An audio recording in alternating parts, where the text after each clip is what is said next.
The keys to my new house felt heavy in my pocket as I stared at my bank account balance. Exactly 742.16. Just yesterday, there had been over $50,000 sitting there, my entire college fund. My hands trembled as I dialed my mother's number. Mom, what happened to my college fund? My voice cracked despite my best efforts to stay calm. Oh, honey, about that. She paused, and I could practically see her nervously twirling her hair. Your brother needed the money for his new business venture. You know how important this is for the family. I'm Elisa, and this was the moment I realized just how little I meant to my own family. The front door slammed, and my brother Harley's booming voice filled our house. Hey sis, come check out what your college fund bought. My feet carried me outside before my brain could process what was happening. There, taking up half our driveway, sat a gleaming white boat. Not just any boat, a 35-foot luxury cruiser that probably cost more than most people's yearly salary. Isn't she beautiful? Harley ran his hand along the hull, grinning like a kid on Christmas morning. Mom and I figured since you're so good with your money, you can just work your way through college. This investment will pay off way better than some boring degree. You took my money without asking? I managed to choke out. Mom agreed it was the right move, he shrugged. We're expanding the family entertainment business. This boat will be perfect for luxury tours. My mother appeared beside me, placing her hand on my shoulder. I shrugged it off. Sweetie, your brother has such a good head for business. This is what's best for everyone. Everyone except me, you mean?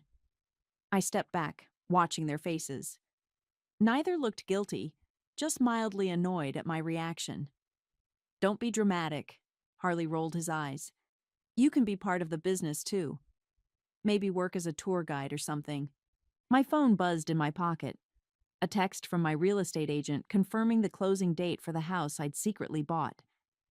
The house my family had been eyeing for months as the perfect location for their new restaurant. I need some air, I muttered, walking away as they continued fawning over the boat. I drove to my best friend Philip's house, barely seeing the road through my tears. He opened the door before I could knock, took one look at my face, and pulled me into a hug. They did it, didn't they? He asked softly. They took your college fund? I nodded against his shoulder. Bought a stupid boat. Didn't even ask me first. We sat on his porch, and I told him everything. About the boat, about their dismissal of my feelings, about the house I'd purchased with my own savings and investments. Are you sure you want to go through with this? Philip asked, handing me a tissue. Once you tell them about the house, there's no going back. They need to learn they can't just walk all over me. I wiped my eyes. I've spent years watching them favor Harley, making excuses for everything he does.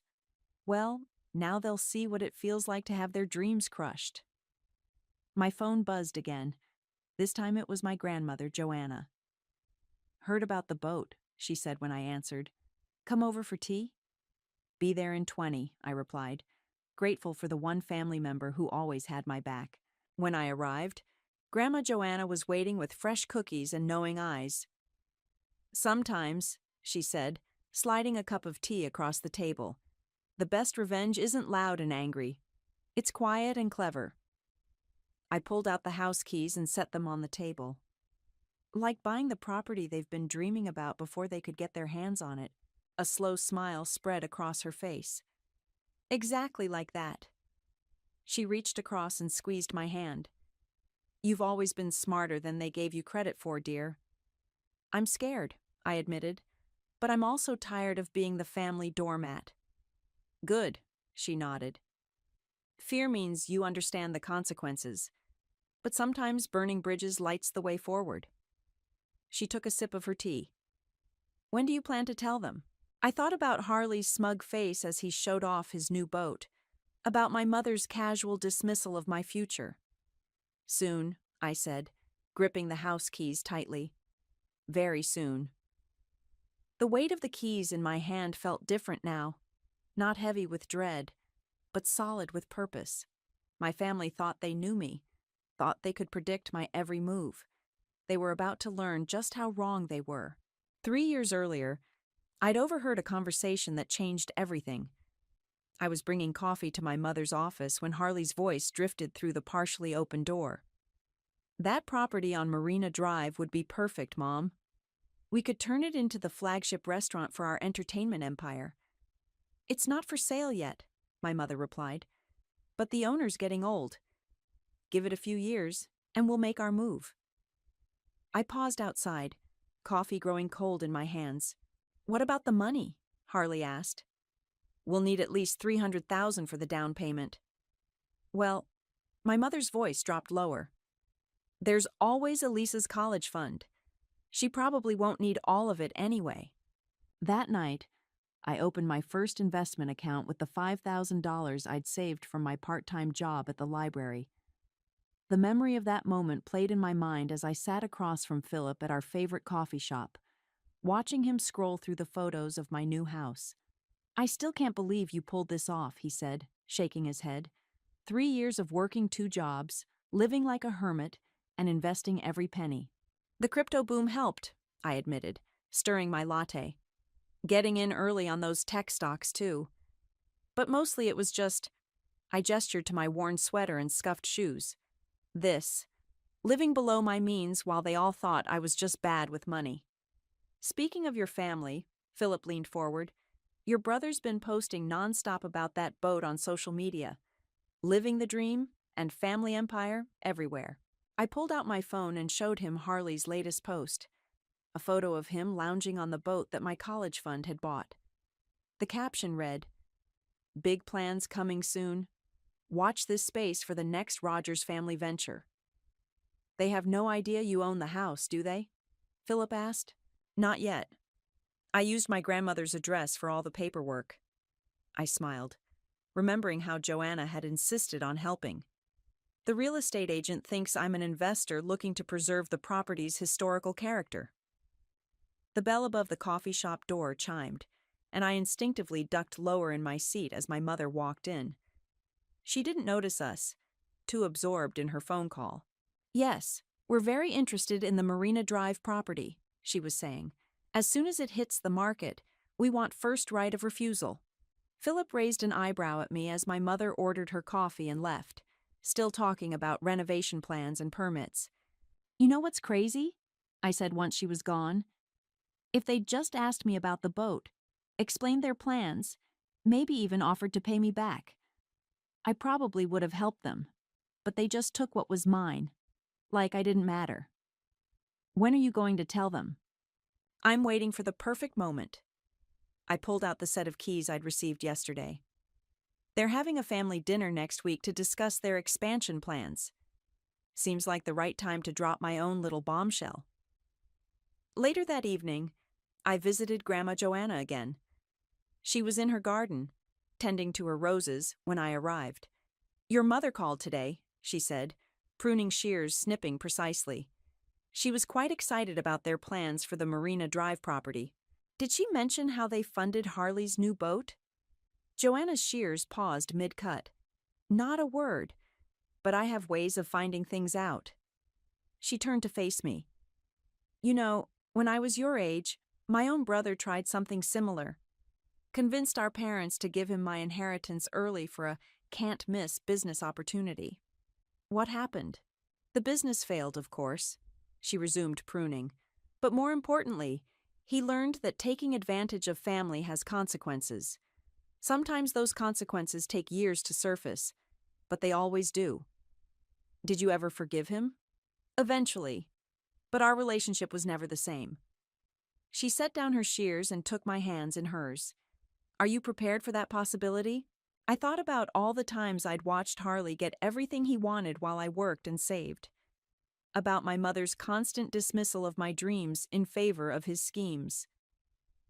"I think that relationship changed the moment they stole my future," I said quietly. "Then you're not really destroying anything," Joanna replied, squeezing my hands. "You're just making the truth visible." As I drove home that evening, I passed the Marina Drive property. My property now. The old Victorian house stood proud against the setting sun, its weathered facade hiding secrets just like I did. Soon, very soon, those secrets would come to light. I touched the keys in my pocket and smiled. Sometimes the best revenge isn't just about getting even. It's about taking control of your own story. You should see the plans I've drawn up, Harley announced at breakfast, spreading blueprints across our kitchen table, not caring that his elbow knocked over my coffee. The Marina Drive house will be perfect once we gut it. Main floor restaurant, rooftop bar, maybe even a small music venue in the basement. I dabbed at the coffee stains spreading across my shirt. Sounds expensive. That's the beauty of it, he grinned, completely missing my sarcasm. The old owner doesn't know what they're sitting on. Mom's been watching the property for years. Once it hits the market, we'll swoop in with an offer they can't refuse. And where's this money coming from? I asked, keeping my voice carefully neutral. Since you spent my college fund on the boat? Mom walked in, cutting off any response. Harley, darling, I just got off the phone with the realtor. She says there's been some interest in the property already. I pretended to be absorbed in my phone while they talked, but my ears were burning. What do you mean, interest? Harley's voice rose. It's not even officially listed yet. Apparently someone's been making inquiries, Mom replied, pouring herself coffee. Some investor who wants to preserve the historical character of the building. I bit my lip to hide my smile. Historical character? Harley scoffed. It's just an old house. We need to act fast, Mom. Can we make a preemptive offer? I've tried, but the realtor says the owner's already in talks with this other buyer. Mom sighed. But don't worry, I'm not giving up. I've got another meeting with her today. My phone buzzed. A real call this time, from the same realtor. I excused myself to answer it in the hallway. Ms. Rogers, I wanted to let you know your mother has scheduled another meeting to discuss the Marina Drive property, the realtor whispered. I'm not sure how long I can keep deflecting without revealing you're the buyer. Just hold them off a little longer, I replied quietly. I'm telling them everything next week. Back in the kitchen, Harley was still ranting. This is our future, our empire. Some history buff can't just swoop in and ruin everything. Maybe they have plans too, I suggested, sliding back into my seat. Dreams of their own. What would you know about dreams? Harley sneered. You can barely manage a checking account. Mom placed a hand on his arm. Harley, be nice to your sister. Elisa, why don't you help us brainstorm? You could be part of this too. Really? I raised an eyebrow. Like how I was part of the decision to spend my college fund. That again? Harley rolled his eyes. Get over it already. This is bigger than your community college plans. I stood up, my chair scraping against the floor. I have to get to work. Some of us still have to earn our way. Later that day, Philip met me for lunch at the diner where I worked my second job. I served tables while telling him about the morning's events. They're getting desperate, I said, refilling a customer's coffee. You should have seen Harley's face when Mom mentioned another buyer. Are you having second thoughts? Philip asked between bites of his burger. No, but I leaned against the counter. Sometimes I wonder what Dad would think about all this. Your dad was a good man who believed in hard work and honesty, a voice said behind me. I turned to find Grandma Joanna settling onto a bar stool. He'd be proud of you for standing up for yourself. Grandma, what are you doing here? Can't a grandmother check on her granddaughter? She smiled, but her eyes were serious. Your mother called me, trying to see if I'd help finance their restaurant plans. My stomach dropped. What did you say? I told her I'd think about it. Joanna stirred sugar into her coffee. Didn't mention I've already invested in a different project. She winked at me. The family dinner's in 3 days, I said quietly. Everything's going to change. Change isn't always bad, dear. Joanna reached across the counter and squeezed my hand. Sometimes it's necessary. After my shift, I drove past the Marina Drive house again. A sold sign had appeared in the window. My realtor's way of telling me the sale was officially recorded. In less than 72 hours, I'd tell my family that their dreams of an entertainment empire had been built on quicksand. My phone buzzed with a text from Harley. Family meeting tonight. Emergency strategy session about Marina Drive. Be there or prove you don't care about this family. I typed back, wouldn't miss it for the world. Sometimes the hardest part of revenge isn't the planning or the execution. It's maintaining your poker face while watching your targets walk straight into the trap they've set for themselves. The emergency family meeting turned out to be exactly what I expected. Harley pacing the living room, waving his arms as he ranted about the Marina Drive property slipping through his fingers. We need to pool all our resources, he declared. Mom's savings, my boat revenue, maybe even take out a loan. The boat's making revenue already? I asked innocently. It's only been a week. Harley shot me a dark look. I've got 3 tours booked for next month. That's not the point. The point is, Mom interjected, we need to show we're serious buyers. Elisa, honey, do you have any savings you could contribute? The irony was almost too much. You mean, besides my college fund? An uncomfortable silence filled the room. Mom shifted in her seat while Harley's jaw clenched. I think I'll make some tea, Mom said, escaping to the kitchen. As soon as she left, Harley rounded on me. Would you stop with the guilt trips? This is exactly why we didn't consult you about the boat. You're so small-minded. Small-minded? I stood up. Is that what you call wanting an education? Education? He laughed. While I'm building an empire, you're stuck waiting tables and shelving books. Face it, sis. You're going nowhere. I grabbed my keys. I need some air. Running away again? Harley called after me. Typical Elisa, always too weak to face reality. I drove straight to Grandma Joanna's house, my hands shaking on the steering wheel. She opened the door before I could knock, one look at my face telling her everything she needed to know. Come help me with these photo albums, she said, leading me to her study. I've been meaning to organize them. We sat on the floor, surrounded by old photographs. She handed me one showing my father standing proudly in front of his first hardware store. Your father built that business from nothing, she said softly. No shortcuts, no stepping on others, just hard work and integrity. Harley says I'm going nowhere, I whispered, tracing Dad's smile in the photo. Harley, Joanna said firmly, doesn't know the difference between noise and progress. She pulled out another photo, me at 16, accepting a math competition trophy. You've always been the quiet achiever, just like your father. My phone buzzed with a text from Mom. Please come home. We need to discuss this as a family. They want me to contribute my savings to their restaurant plan, I told Joanna. She raised an eyebrow. The savings they don't know about? For the property you already own? The very same. I showed her Harley's latest social media post. Another photo of the boat with the caption, Big moves coming soon. Watch this space. Harsh family empire. Shish, success. Your brother, Joanna said carefully, reminds me of those peacocks in the zoo. All show, no substance. She patted my hand. But you, my dear, are an owl. Quiet, watchful, and far wiser than anyone suspects. My phone buzzed again, this time from Philip. Heads up. Your brother's at the diner asking questions about your work schedule and tips. Think he's trying to figure out how much money you have. They're getting desperate, I told Joanna, showing her the message.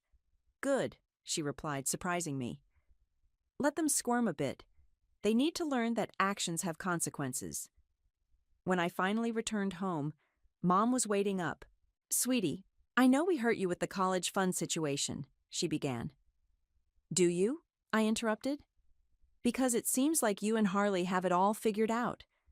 The boat, the restaurant, the family empire. Where do I fit in any of that? You could manage the restaurant. She brightened. You're good with numbers. And stop. I held up my hand. Just stop. You don't get to decide my future anymore. I headed upstairs, but her voice followed me. The family dinner's tomorrow night.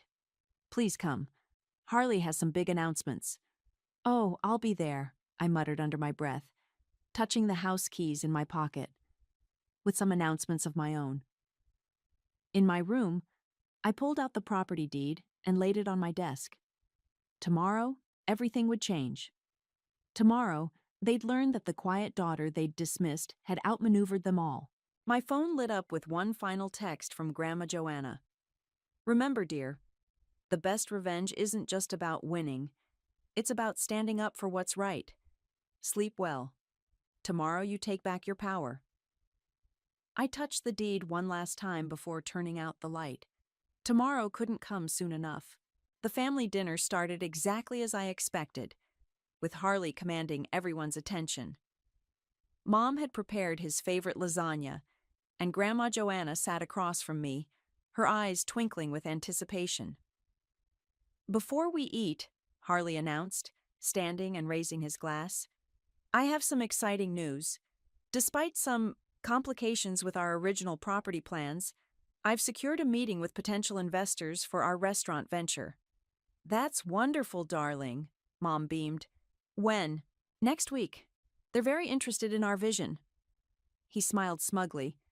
Of course, it would be better if we had the Marina Drive location locked down, but we'll figure something out. Actually, I set down my fork, my heart pounding. I have some news about that. Not now, Elisa. Mom waved her hand dismissively. Let your brother finish. No, I said firmly, pulling out the property deed from my bag. I think you'll want to hear this. The room fell silent as I placed the document on the table. Harley's face scrunched in confusion as he leaned forward to read it. What is this? He asked, his voice suddenly uncertain. The deed to 1247 Marina Drive, I replied calmly. My property. Mom's wine glass slipped from her hand, spilling red across the white tablecloth. What? I'm the investor your realtor's been talking to, I continued, watching their faces. I bought it last week. It's mine. Harley snatched up the deed, his hands shaking. This is impossible. You don't have this kind of money. I did, actually. 3 years of savings, smart investments, and 2 jobs. I turned to Mom. Turns out I'm better with money than you thought. Harley's face turned red. You did this on purpose. You knew we wanted that property. Like you knew I wanted to go to college, I shot back. Funny how that works. Elisa, Mom's voice quavered. Surely we can work something out. We're family. Family? I laughed, but there was no humor in it. Was it family when you took my college fund without asking? When you dismissed my dreams because they didn't fit into Harley's grand plans? You ungrateful little... Harley started to rise, but Grandma Joanna's voice cut through the tension. Sit down, Harley. Her tone left no room for argument. I think it's time everyone here learned a lesson about consequences. You knew about this? Mom turned to her mother, betrayal written across her face. I did. Joanna took a sip of her wine, and I helped her. Someone had to stand up for what's right. This isn't right. Harley slammed his fist on the table. This is sabotage. You've ruined everything. No, I stood up slowly. I took control of my own future. Something you two taught me to do, actually, by showing me exactly how it feels to have someone else decide your fate. We can offer you money, Mom said desperately, more than you paid for it. It's not for sale. I picked up the deed. I have my own plans for the property. What plans? Harley sneered. A library? A study hall? Actually, I'm turning it into a community education center, with affordable classes, workshops, and yes, a library. I smiled. Not everyone can afford to have their college fund turned into a boat. The silence that followed was deafening. Mom stared at her spilled wine. Harley's face cycled through shades of red, and Grandma Joanna looked proudly in my direction. You've changed, Mom finally whispered. No, I corrected her. I just stopped letting you ignore who I've always been. Harley stormed out, the front door slamming behind him. Mom started to cry quietly, dabbing at her eyes with her napkin. Well? Grandma Joanna stood up, gathering her purse. I think that's enough excitement for one evening. Elisa, dear, would you walk me to my car? Outside, the night air was cool on my flushed face. Joanna hugged me tightly. You did well, she said. It's not easy standing up to family, but sometimes it's necessary. What happens now? I asked, suddenly feeling the weight of everything. Now? She smiled. Now you build something meaningful, something that helps others avoid the position you were in. She squeezed my hand. Your father would be so proud. As I watched her drive away, I heard the front door open behind me. Mom stood there, looking smaller than I'd ever seen her. We really hurt you, didn't we? She said softly. I nodded, not trusting myself to speak. I don't know how to fix this, she admitted. Maybe, I replied. You should stop trying to fix things and start listening instead. I walked to my car, leaving her in the doorway. Tomorrow would bring more drama, more accusations, more attempts to change my mind. But for now, I felt lighter than I had in years. Sometimes the best revenge isn't about hurting others. It's about finally standing up for yourself. The morning after the revelation, I arrived at work to find Harley waiting outside the library. He was wearing his best suit, the one he saved for impressing investors. We need to talk, he said, following me through the staff entrance. I'm working, Harley. I started sorting returns onto my cart. I'll make this quick. He straightened his tie. Name your price for the property. I pushed my cart between the shelves, methodically replacing books. It's not for sale. Don't be childish. He grabbed a book from my cart, holding it hostage.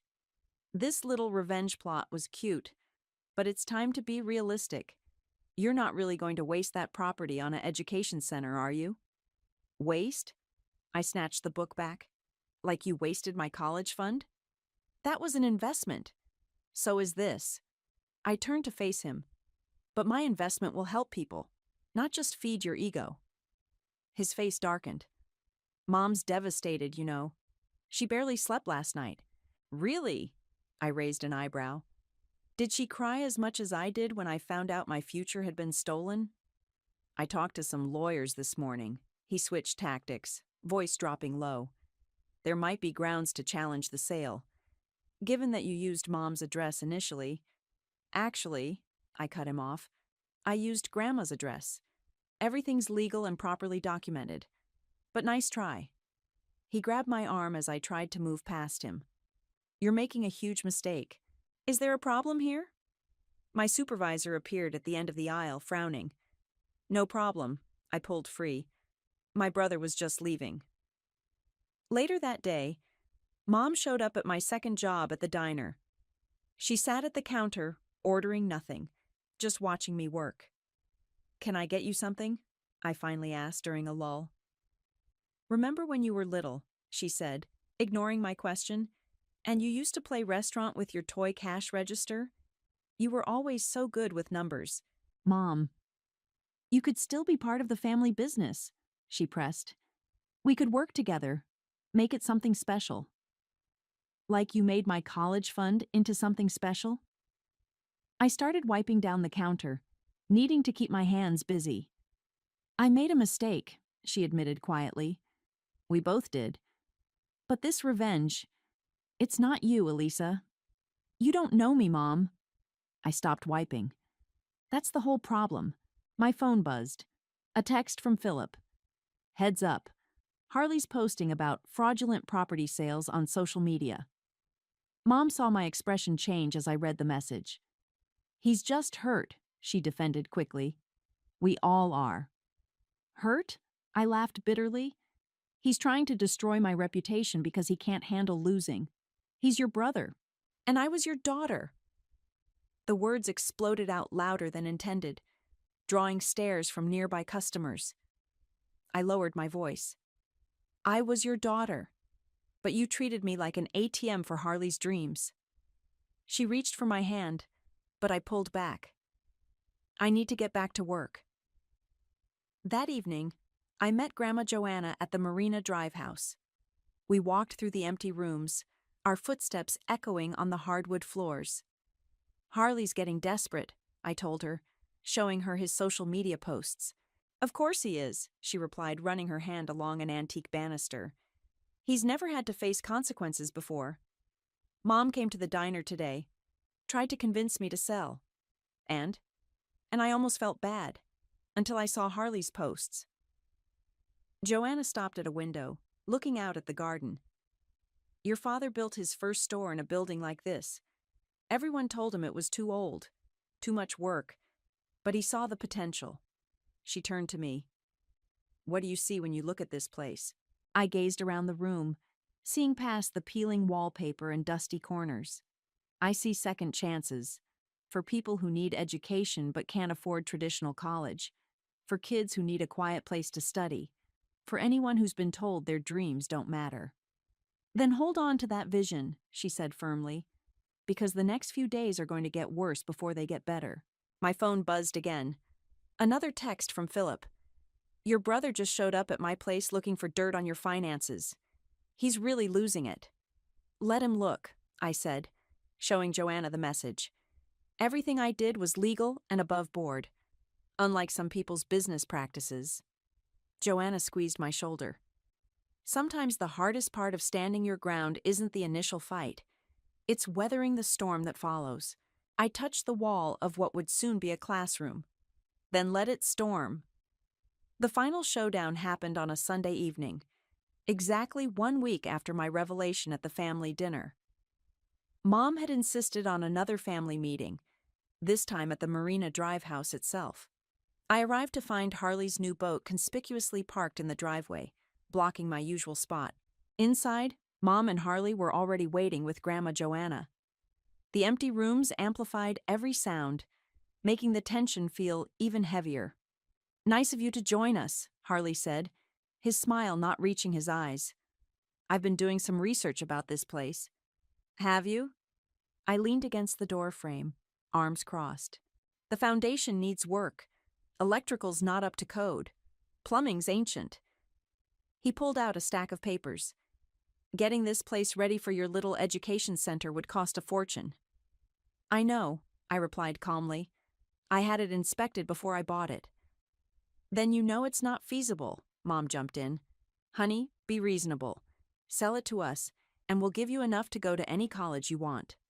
With what money? I asked. The boat's not exactly bringing in millions, is it? Harley's face reddened. That's none of your business. Actually, Grandma Joanna spoke up, I'd like to know too. How are those tours going, Harley? He shifted uncomfortably. We've had some cancellations. Temporary setback. All of them? I pulled out my phone, showing a screenshot. Because according to your booking site, you haven't had a single customer. You're tracking my business? He sputtered. No, I'm tracking what happened to my college fund. I turned to Mom. Did you know he's already trying to sell the boat? Listed it yesterday for half what you paid. Mom's face went pale. Harley, is this true? I can explain. Like you explained how taking my college fund was for the good of the family, I cut in. Face it, Harley. Your empire is built on stolen dreams and empty promises. He lunged forward suddenly, grabbing my arm. You think you're so smart, don't you? Little Miss Perfect, with her secret investments and clever plans? Let go of her. Grandma Joanna's voice cracked like a whip. Or what? Harley sneered, but his grip loosened. Going to cut me out of the will, too? Actually, Joanna pulled out her own stack of papers. I've already revised my estate plans. The money I'd set aside for the restaurant? It's going to Elisa's education center instead. The silence that followed was deafening. Mom sank onto a dusty windowsill, while Harley's face went from red to white. You can't do that, he whispered. I already have. Joanna moved to stand beside me. Because unlike some people, I believe in investing in dreams that help others, not just ourselves. This isn't fair. Harley kicked an empty paint can, sending it clattering across the floor. Everything was perfect until you ruined it. Perfect? I laughed incredulously. You stole my future. We borrowed it, he shouted back. Without asking, without caring, just like you've always done, taking whatever you want because Mom taught you that you deserved it. Enough! Mom stood up, tears streaming down her face. Just enough. She turned to Harley. Is it true about the boat? His silence was answer enough. I trusted you, she whispered. I let you convince me that taking Elisa's money was the right thing to do. Mom. No. She held up her hand. I've been blind. To so many things. She turned to me, including the damage I've done to you. I felt tears pricking at my eyes but forced them back. It's a little late for that realization. I know. She picked up her purse. But maybe it's not too late to start making things right. She headed for the door, then paused. Harley, I want the boat sold by the end of the week. And Elisa? She met my eyes. I hope someday you can forgive me for failing you. After she left, Harley stood there, deflated and defeated. You've destroyed everything. No, I replied quietly. You did that yourself. I just refuse to be collateral damage anymore. He stormed out, the front door slamming behind him. The sound echoed through the empty house, marking the end of one chapter and the beginning of another. Grandma Joanna wrapped an arm around my shoulders. Well, that was quite a performance. Did I do the right thing? I asked, suddenly uncertain. The right thing isn't always the easy thing, she replied. But standing up for yourself? That's always right. Through the window, I watched Harley's boat pull away, a symbol of everything that had gone wrong in our family. But around me stood the walls of everything that could go right, a place of learning, of second chances, of dreams rebuilt from the ashes of betrayal. The morning of the education center's opening day, I stood in what used to be the master bedroom, now transformed into a computer lab. Philip was setting up the last of the workstations while Grandma Joanna arranged flowers on the front desk. First student arrives in an hour, Philip said, checking his watch. Nervous? Before I could answer, a knock at the door made us all turn. Mom stood in the doorway, holding a small package. I wasn't sure if I should come, she said softly. But you did, I replied, watching her take in the changes we'd made to the house. She walked slowly through the room, running her hand along one of the new desks. It's beautiful. Nothing like what Harley planned, but better. Have you heard from him? I asked, though I already knew the answer from social media. He'd moved to Florida, supposedly to expand his business opportunities. He's avoiding my calls. She set the package down. The boat sold last week. I wanted you to have this. She pushed the package toward me. Inside was a check, for exactly the amount of my original college fund. Mom, please, she interrupted. I know it doesn't fix everything, but it's a start. I studied her face, seeing for the first time the toll the past months had taken.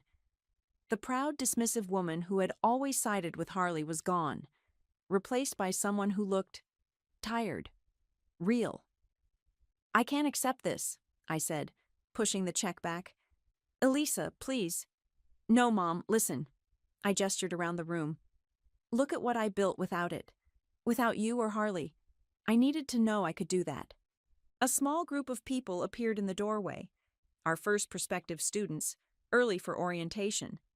Philip quickly went to greet them while Joanna busied herself with last-minute adjustments. Then what can I do? Mom asked, her voice barely a whisper. You could stay? I surprised myself by saying. See what your daughter actually built, instead of what your son promised to build. She nodded, wiping away tears. I'd like that. The orientation room filled quickly. Single parents looking for better opportunities, teenagers who couldn't afford a traditional college, older adults seeking career changes. Each face told a story of dreams deferred but not abandoned. I stepped up to the podium, my prepared speech forgotten as I looked at the crowd. My mother sat in the back row, next to Grandma Joanna.